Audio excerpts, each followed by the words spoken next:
Ferrari called it a revolution. The SF25 was built to end years of frustration, silence the critics, and carry Lewis Hamilton to his 8th world title. Instead, it's unpredictable, inconsistent, and dangerously close to being a failure. The upgrades aren't working, the drivers are confused, and the team? They're running out of excuses. Now, with Spa around the corner, Ferrari is staring down the barrel of another lost season.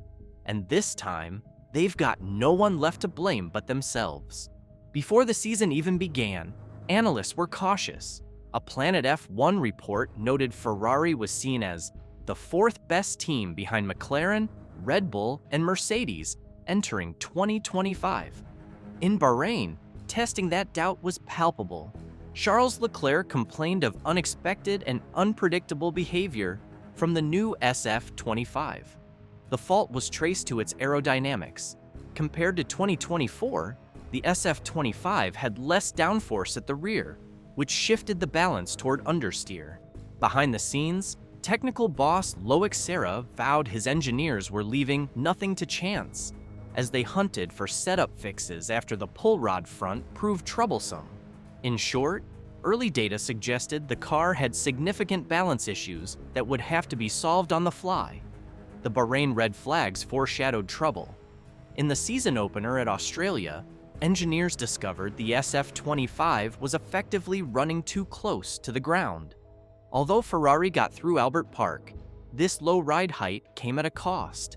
In China, the problem culminated when Hamilton's sprint win was stripped.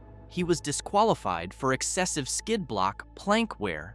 From that weekend on, Ferrari was forced to run the car higher than intended.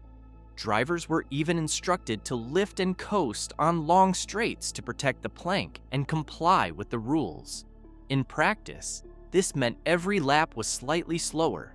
The car could no longer exploit its optimal downforce. The early season became a balancing act, literally, between performance and legality. One side effect of these compromises was a curious performance split.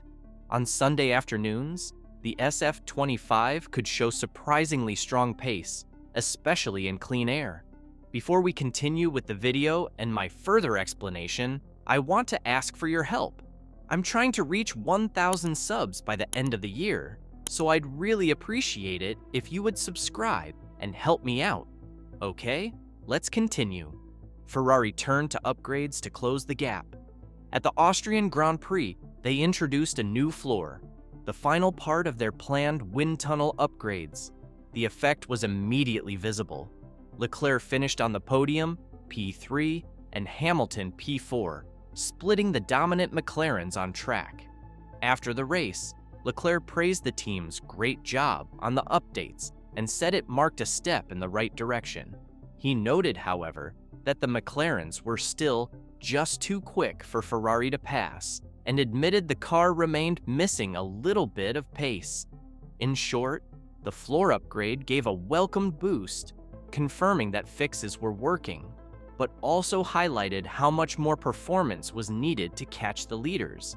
Buoyed by Austria, Ferrari then privately tested its new rear suspension package at Mugello, a filming day session ahead of the Belgian GP. This upgrade was eagerly anticipated to finally solve the ride height dilemma. Instead, Hamilton and Leclerc emerged cautiously optimistic.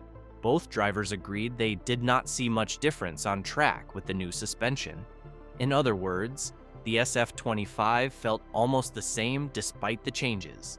Ferrari simulations had predicted only a tilde 0.1 second gain from the suspension tweak, and on the demo tires and fixed setup of the filming day, that tiny gain was masked. Engineers say the Mugello run was mainly for data logging. They believe the true benefit will show up only once the parts are bolted on in a competitive weekend setup. But the initial feedback was clear. No silver bullet has emerged yet. Lewis Hamilton has been blunt about the SF25's shortcomings. Reflecting on recent races, he pointed to the car's rear underperformance as a chief culprit. After finishing P7 in Japan, Suzuka, he said he felt underperformance happening at the rear of the car, and noted the team was still running the SF-25 higher than desired, a carryover of the China fix, which affected its aerodynamics. He also acknowledged a clear performance gap. Ferrari, he estimated, was probably the fourth fastest team on the grid. By his count, the leaders held roughly 3 or 4 tenths advantage over his Ferrari. In his words, "With what I had, that's the best result I could get." In short, Hamilton believes the car has untapped potential, but something in its setup or structure is holding him back relative to Leclerc and the top teams.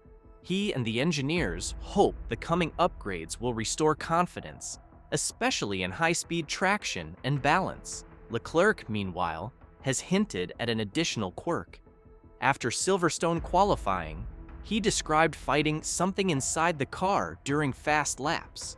He emphasized this was not the ride height problem, but very specific and especially troublesome at high speed. In his words, it was not a balance issue, not a grip issue, but an unexplained weird behavior that sometimes appeared in Q3. Some engineers speculate this could even stem from the power unit. When the Ferrari engine is held at full throttle for long periods, as in a flat-out qualifying lap, its software might automatically enrich the mixture to protect the engine, subtly reducing peak power. In other words, there's a theory that an engine map quirk on long straights might be sapping a bit of speed. Whether it's suspension geometry or software logic, the bottom line is that Leclerc's feedback suggests Ferrari's problems are multifaceted and not all solved by a suspension tweak.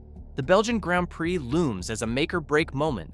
If Spa's suspension fix and floor tweaks unlock even a few tenths, Ferrari could finally exploit its theoretical potential and challenge for podiums or a win. But if those gains prove marginal, the team may have to admit the SF-25 simply isn't a championship winner in 2025.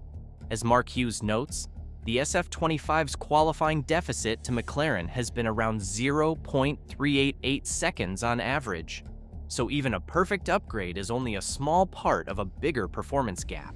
Already, Hamilton is thinking ahead. He has publicly mused about shifting development toward next year's car if immediate upgrades don't close the gap. In any case, Maranello's engineers have one final chance to prove the SF-25's design can deliver. For Ferrari and its new star driver, the stakes are clear. Either Spa marks a turning point, or the pressure builds to focus on 2026.